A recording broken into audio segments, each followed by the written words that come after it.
राजकुमार study channel learn mathematics पर आप सभी का स्वागत। मैं हूं आपका दोस्त राजकुमार। बच्चों, आज हम आकृतियों के बारे में जानेंगे। इनके नाम क्या क्या हैं। रमन, फर्स्ट कौन सी आकृति है? सर, ये आयत है। Sir, this is rectangle. चार भुजाओं से घिरी हुई बंद आकृति आयत कहलाती है, जिसमें आमने सामने की भुजाएं बराबर होती हैं और चारों कोण 90 डिग्री के होते हैं। निशु, दूसरी आकृति कौन सी है? सर, ये वर्ग है।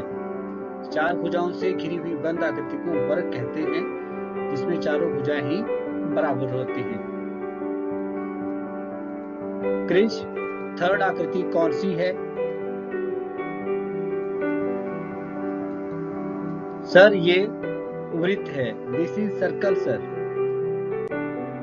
चौथी आकृति कौन सी है? बच्चा जवाब देता है, चौथी आकृति तीन भुजाओं से घिरी हुई बंद आकृति को सर त्रिभुज कहते हैं। तो बच्चों, आज हमने विभिन्न आकृतियों के बारे में जानने की कोशिश की है। आओ आज हम सिर्फ बात करेंगे पहली जो आकृति है कि चार भुजाओं से घिरी हुई बंद आकृति को आयत कहते हैं। आज हम आयत के बारे में ही कुछ आइए चले बात करते हैं आयत की। चार भुजाओं से घिरी हुई बंद आकृति को आयत कहते हैं, जिसमें कि आमने सामने की भुजाएं बराबर होती हैं। यहाँ पर एक आकृति है AB CD।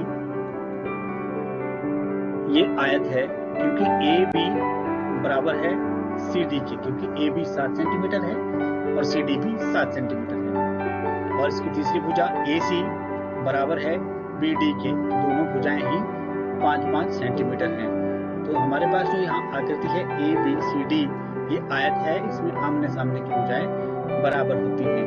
और चलो अब हम फोकस करेंगे आयत के परिमाप के ऊपर। किसी भी आकृति की भुजाओं का योगफल उसका परिमाप कहलाता है। यहाँ पर इसकी भुजाएं ABCD हैं। तो इस आकृति में ABCD में इसका परिमाप क्या हुआ? पहली भुजा AB जमा दूसरी भुजा CD जमा तीसरी भुजा AC जमा चौथी भुजा BD। ये आयत का परिमाप है। और हम बात करते हैं आयत के परिमाप की। आयत का परिमाप, पेरीमीटर ऑफ रेक्टेंगल, सूत्र है 2 ब्रैकेट शुरू length plus breadth bracket close बराबर है 2, शॉर्ट में लिखना है 2 ब्रैकेट शुरू L प्लस B। L जहां पे लेंथ, B ब्रेड्थ या लंबाई जमा चौड़ाई। आइए हम बात करते हैं कि आयत के परिमाप की आयत का परिमाप कैसे निकाला जाता है। आपको पता ही है, किसी भी आकृति का परिमाप उसकी दी गई भुजाओं का योगफल होता है। पहली दो भुजाएं आमने सामने की, ये L है, दोनों L प्लस L 2L हो गए। तीसरी भुजा ब्रेड्थ है और चौथी भुजा भी ब्रेड्थ है। ये भी 2 ब्रेड्थ यहाँ पे इकट्ठी हुई, 2 ही लेंथ इकट्ठी हुई। तो हम इसको ऐसे लिख सकते हैं 2 लेंथ जमा 2 ब्रेड्थ। तो 2 हमारे पास कॉमन है, इसीलिए हमारे पास आयत के परिमाप का सूत्र बना 2 ब्रैकेट शुरू लंबाई जमा चौड़ाई।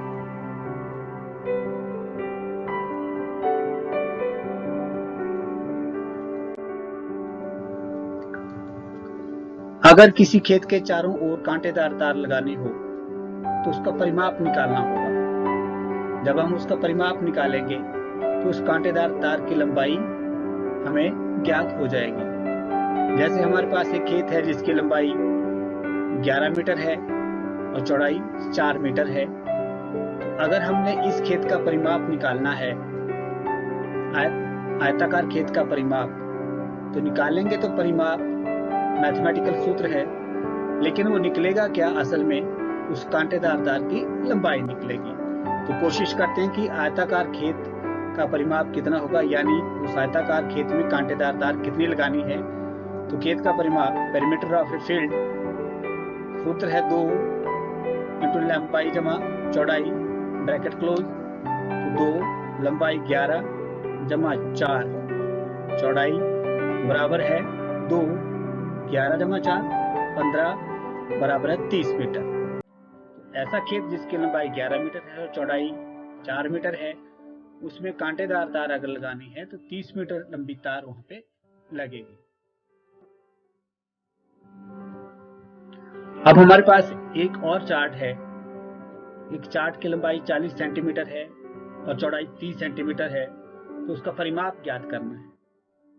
तो चार्ट की लंबाई 40 सेंटीमीटर, चार्ट की चौड़ाई 30 सेंटीमीटर। तो चार्ट का परिमाप कैसे आएगा? 2 इंटू लंबाई जमा चौड़ाई बराबर है 2, 40 जमा 30 बराबर है 2 इंटू 70। 2 को 70 से गुना किया तो 140 सेंटीमीटर इस आयताकार चार्ट का परिमाप आया। Perimeter of A rectangular chart is 140 centimetre. बच्चों, आज हमने आयत के परिमाप को जानने की, समझने की कोशिश की। उम्मीद है कि आपको ये समझ आया होगा। थैंक यू, धन्यवाद।